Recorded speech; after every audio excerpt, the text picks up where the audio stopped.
महाभारत में भगवान श्री कृष्ण के द्वारा बोले गए अनमोल वचन आज भी लोगों के जीवन में लागू होते हैं। महाभारत को पंचम वेद भी कहा जाता है।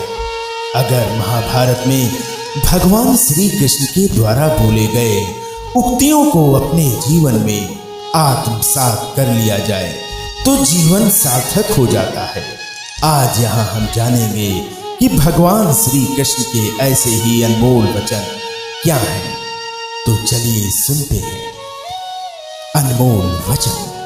कर्म का फल व्यक्ति को उसी तरह ढूंढ लेता है जैसे कोई बछड़ा सैकड़ों गायों के बीच अपनी मां को ढूंढ लेता है। आत्मा न जन्म लेती है न मरती है, न ही इसे जलाया जा सकता है और न ही इसे भिगोया जा सकता है। आत्मा अमर और अविनाशी है। इस संसार में कुछ भी अस्थाई नहीं है। आत्मा शरीर को वैसे ही छोड़ देती है जैसे मनुष्य पुराने कपड़ों को उतारकर नए कपड़े धारण कर लेता है। मन शरीर का हिस्सा है। सुख दुख का एहसास करना आत्मा का नहीं शरीर का काम है। मान अपमान, लाभ हान, खुश होना, दुखी होना सब मन की शरारत है। जब यह संसार ही स्थायी नहीं है तो इस संसार की कोई वस्तु कैसे स्थायी हो सकती है। मैं सभी जीवों में विद्यमान हूँ। मैं चींटी में भी विद्यमान हूँ और मैं हाथी में भी विद्यमान हूँ। सारे रिश्ते नश्वर हैं और केवल शरीर से जुड़े हुए हैं। जैसे ही व्यक्ति की मृत्यु हो जाती है आत्मा शरीर को छोड़ देती है। आत्मा को शरीर से जुड़े रिश्ते से कोई नाता नहीं रह जाता है। मेरे भी कई जन्म हो चुके हैं, तुम्हारे भी कई जन्म हो चुके हैं।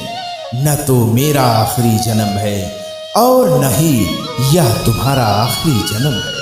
वर्तमान परिस्थिति में जो तुम्हारा कर्तव्य है वही तुम्हारा धर्म है। धर्म व्यक्तिगत होता है। मैं किसी के भाग्य का निर्माण नहीं करता, न ही किसी के कर्म फल में दखल देता हूँ। व्यक्ति या जीव का कर्म ही उसके भाग्य का निर्माता होता है। क्रोध इंसान का सबसे बड़ा शत्रु होता है। क्रोध आने पर इंसान की सोचने समझने की शक्ति खत्म हो जाती है। उस व्यक्ति के पतन में ज्यादा समय नहीं लगता। व्यक्ति कर्म करने से कभी छुटकारा नहीं पा सकता। इसीलिए तुम्हें हमेशा कर्म करते रहना चाहिए, क्योंकि कर्म के बिना तुम्हारे शरीर पर निर्वाह भी नहीं हो सकता है। परिवर्तन ही संसार में अस्थाई है, इसलिए परिवर्तन से नहीं घबराना चाहिए और मन को नियंत्रण में रखकर किसी घोड़े के नवजात शिशु को नियंत्रण में रखने जितना कठिन होता है। जय श्री कृष्ण।